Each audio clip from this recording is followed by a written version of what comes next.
Moving on now to Temple University, head coach Matt Rhule. The Owls are 1-7 overall, 0-4 in the American Athletic Conference. Temple was in action at SMU this past Saturday. SMU won the game 59-49.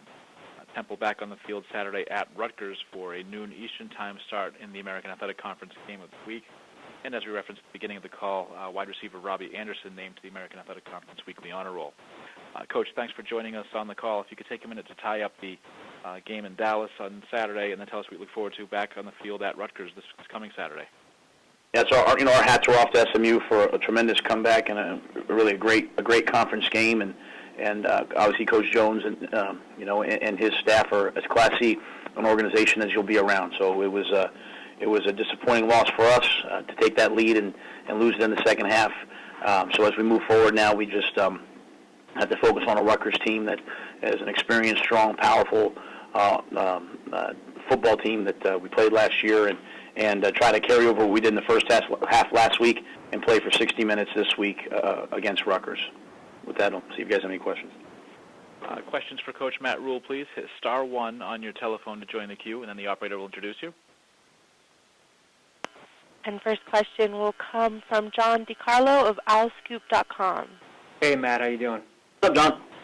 Hey, when you look at the way your defense played, I know that it wasn't one of the best games. What changed? It looked like early on you guys were, affecting their quarterback and hitting him a little bit, and you were forcing him off the field on third downs. Did they just wear you guys down eventually just because of how often they throw it and the number of plays they run? What happened there to where they were just able to really pick things up in the second half? Well, I really look at it, John, like we're probably about a year away physically from being able to compete on defense for 4 quarters, and well, it's not an excuse. We're not taking excuses here. We got to find a way to do it. With the tempo that they had and the pace, we really kind of wore down in the second half, and I think that showed up on our kickoff team, showed up on defense, showed up in short yardage on offense. The battles that we had to win to get to the quarterback, we didn't win those battles in the second half, and we flew the ball in the first half. We knocked some balls out, gave ourselves some field position. In the second half, they made those plays, and obviously, they had 2 short fields with a long kickoff return and the punt fake that those didn't help. But I think just having the ability to play the way we played in the first half and the second half, we don't have that ability yet, and I think that's shown up in the last 2 games. What did you do when you decided that you were going to go with PJ and really give him the job to start?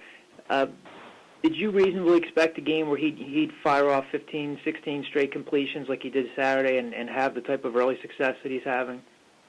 I think we all knew that PJ was special. I think we had a good feel that he was going to be able to play well. To do what he did Saturday, I don't know that I can say that, but it was just a question of him learning the offense well enough where he could protect himself and the protections and understand what he was doing. And once he did that, we felt good about where he was headed. And then this week we made a decision against SMU to open up a little bit more and allow him to throw the ball more on first and second down. So I think what we did on Saturday is who we're going to be moving forward, over the tenure of the next 4 years with PJ.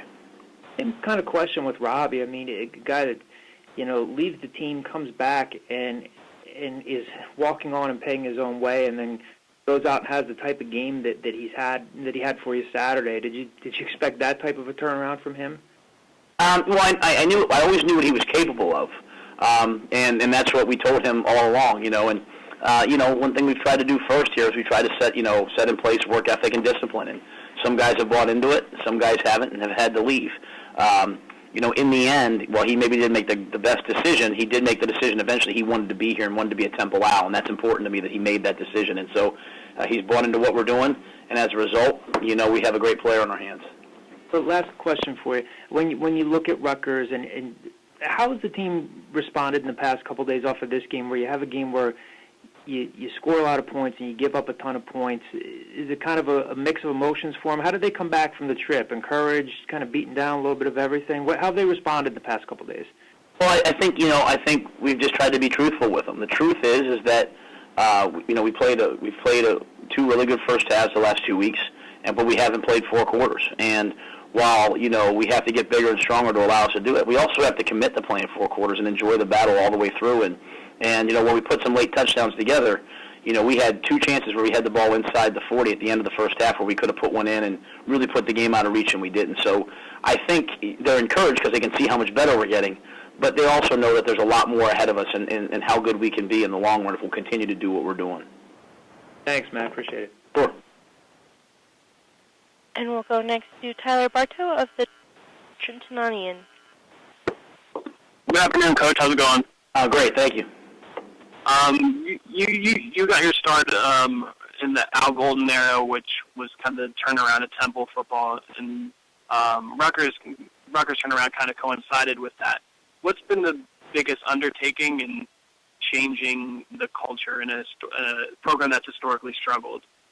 I think the biggest thing, well, first you have to just, when Al came in here, the first thing that we did was we just put infrastructure in place, and that was, teaching the guys how to work, how to go to class, how to be successful each and every day, and just putting some discipline, in there, and then add to that recruiting, and you start to have a great mix of getting better players and getting better people and teaching them how to be successful. And then the last part, when people say culture, the biggest thing I think besides work ethic is expectations. We expect to win, and maybe that hadn't been the case, but you have to change that right off the bat. Thanks, Matt. Sure. And next we have Brendan Brittany of Newark Star-Ledger. Afternoon, Matt. How are you? I'm great. How are you today? Good. I'm just sort of wondering, how do you approach, from an offensive standpoint, going against a secondary like Rutgers that, frankly, they're not even really sure who they're starting there in terms of, they've got injuries, they've got, guys on suspension. How do you tell your team to approach a situation like that where, they really you're not sure which personnel you're going up against? Yeah, I think the thing that we know as coaches is, we see Rutgers recruiting class year in and year out. We see the guys they take, how highly, rated and recruited they are. So we know the caliber of player they have, even at their first, second, and third positions back there. So we know they're going to be talented. The biggest thing that we have to do is just prepare our guys for the coverages and the blitzes and all the different things that Rutgers defense does, because they are very multiple. They will blitz you, and so we just have to prepare our guys for what they do know is going to come their way, but we also know that they have really good players based upon their recruiting. I guess, would scheme matter more so much than personnel then, it sounds like? Yeah, I think they do a great job, especially on third down, of attacking protections and blitzing you and bringing people from all over. So regardless of who those people are, we have to make sure that PJ understands, how to protect himself and scheme-wise, so that he is in a good position where, he's not getting hit upside his head, when he doesn't expect it. Thanks, Matt. Sure, thank you. And next we have Ryan Dunlevy of the New Jersey Press Media. Hey, Coach. Hey, how are you doing? Good. Just expanding on PJ a little bit, is he playing, I mean, obviously it's easy to overreact to just his last game, but overall, is he playing a little wise beyond his years, especially in terms of ball security? I mean, not turning, having those kind of numbers and not turning the ball over? Yeah, we've tried to, what I've said to him is I want him to act like he's a junior, and we're trying to coach him and treat him like he's a junior. We're allowing him to be really aggressive with the ball. He has made some mistakes, but he's always learned from them. He's extremely intelligent, and I think the fact that this was the first game of the last 4 that he didn't have a turnover over and shows how he's getting better week in and week out, understanding how to play quarterback. And then, obviously, without giving away too much of your secrets, how much do you look at Rutgers' struggles in the secondary against these spread offenses? I'm not sure if you're aware of the numbers, but they've given up about 150 points to Fresno State, Houston, and SMU. How much do you look at that and try to incorporate some of those routes or some of the spread offense into what you guys do without, abandoning who you guys are, but also taking what works against Rutgers? Yeah, I think for us, we're so early on in where we are with PJ, and we're starting a bunch of true freshmen and sophomores on the offense. We have a true freshman running back. We have a sophomore wideouts.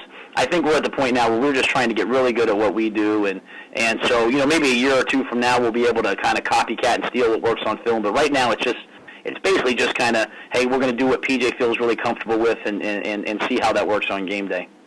And then the last one for me, I know PJ's one, but you probably have about a dozen, maybe more kids who this is a big homecoming for. What do you say to those kids about, channeling their emotions and, not getting too caught up in the fact that, they're back in North Jersey?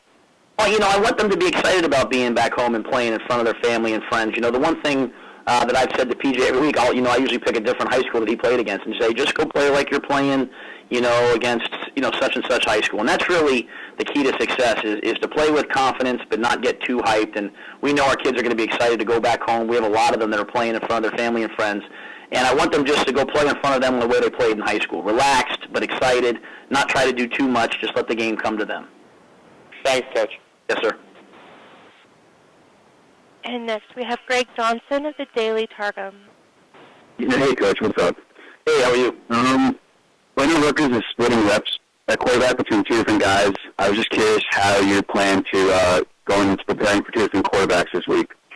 Yeah, both quarterbacks, are similar in terms of, the fact that they can make the deep throw. They have tremendous speed on the outside. And so I think for us scheme-wise, we have to find a way to deal with all the things that Coach Prince and his staff do. I mean, they do a great job of formationing you, of finding run angles. I mean, they did a great job last week of getting some services that maybe didn't pay off in the long run, but they really had a nice scheme, and they present a lot of problems. So for us, we're going to have to make sure we line up and take care of those things and just try to limit, the shots to, outside, because they have tremendous weapons on the outside, regardless of which quarterback is in.